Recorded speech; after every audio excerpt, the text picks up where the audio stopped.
Today we're talking about Parshat Eikev, remembering the journey. This week we continue our journey through Sefer Devarim, the final book of the Torah. We have not much left before we roll again. The Israelites have spent 40 years in the wilderness. The generation that left Egypt has passed away, and a new generation now stands on the edge of the promised land. Moses knows that he will not enter the promised land with them, so he begins his final teachings. So Devarim is different from the other books of the Torah because it's not a new journey. Moses is looking back over the journey that brought the Israelites to the moment they're in now. He is helping them understand what they have experienced and what they still have to carry forward. In Parshat Eikev, Moses continues his final speech. He reminds the Israelites about their covenant with God, and he warns them not to forget God when they enter the land and experience prosperity. And he teaches them that their relationship with God is not built through extraordinary moments, but through the daily choices that shape their lives.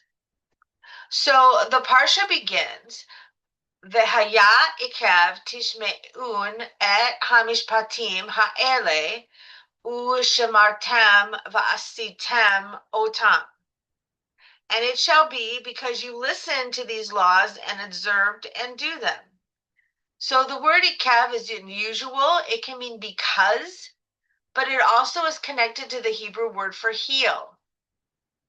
And this is kind of an interesting connection that Rashi notices and teaches that Moses is referring to the commandments that people may overlook, the commandments that people might figuratively step on with their heels because they seem small or insignificant. Rashi's teaching raises an important question. What is a Jewish life built from? Is it only from the great moments? Or is it built from the ordinary moments that we repeat every single day? Judaism teaches that holiness is often found in the things that are easy to overlook. The practices that seem small are often the ones that shape who we become. A life of faith is built by walking. And this idea of walking brings us to another central verse in Eikev. Moses tells the Israelites, V'zarchata ekol ha-derek asher holecha ha Adonai Elohecha ze arba'im shana b'midbar. You shall remember the entire way that the eternal your God led you these 40 years in the wilderness.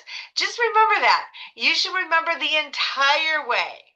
Moses tells them to remember, but he does not tell them only to remember the miracles or the moments when things went well. He tells them to remember the entire journey. The wilderness was not simply a place where the Israelites waited until they could enter the promised land. The wilderness was where they became a people. And just remember, a lot of good and bad happened in the wilderness as well.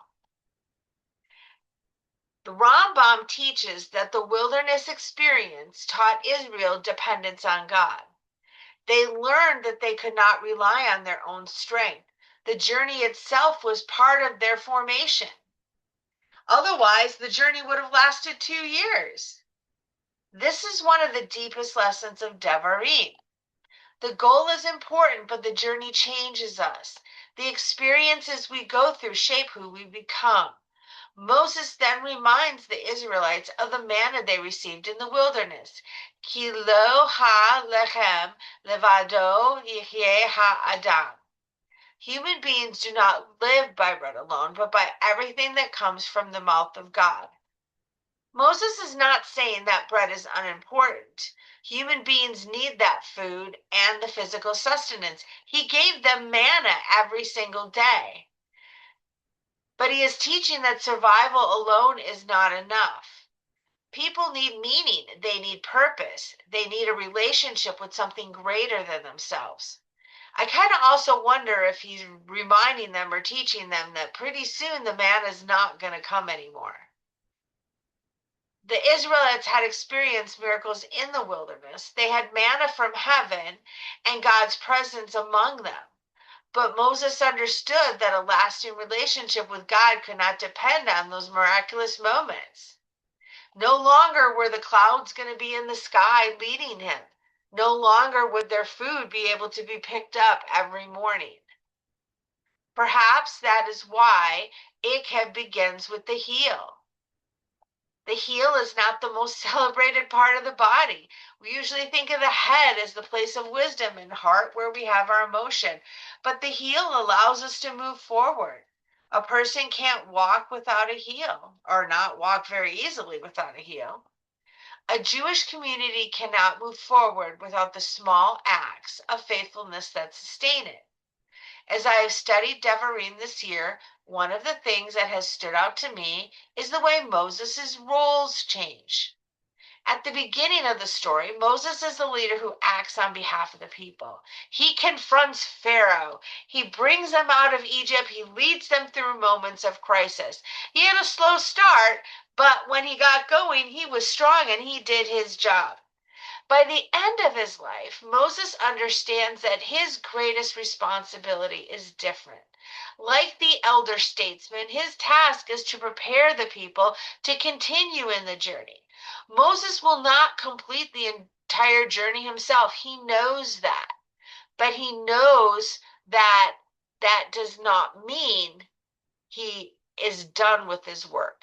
There are still some unfinished things that he needs to finish. His work still is to teach. His work is to transmit Torah.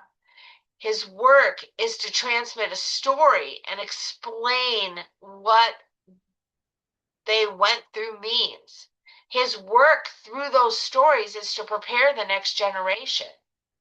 So this may be one of the hardest lessons of leadership. We often want to see the final results of our efforts. We want to know that our work has been completed and the impact is visible.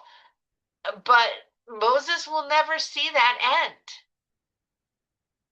The Torah reminds us that we are often responsible for the next step, not the entire journey. So we inherit a story that began before us, and we are responsible for carrying it forward. And that's true for individuals, it's true for families, and it's true for communities. Eikev reminds us that the most important moments are not always the dramatic ones. Sometimes the most important moments are the quiet ones, the moments when we show up, continue learning, strengthen relationships, and choose again to walk the path before us. Moses stands at the edge of the promised land and asks the Israelites to remember. Remember where you came from. Remember what shaped you. Remember the journey that brought you here. May we learn from Moses to recognize that every step matters. May we find holiness not only in extraordinary moments, but in the daily acts that shape our lives. And may we continue walking together toward the future God calls us to build.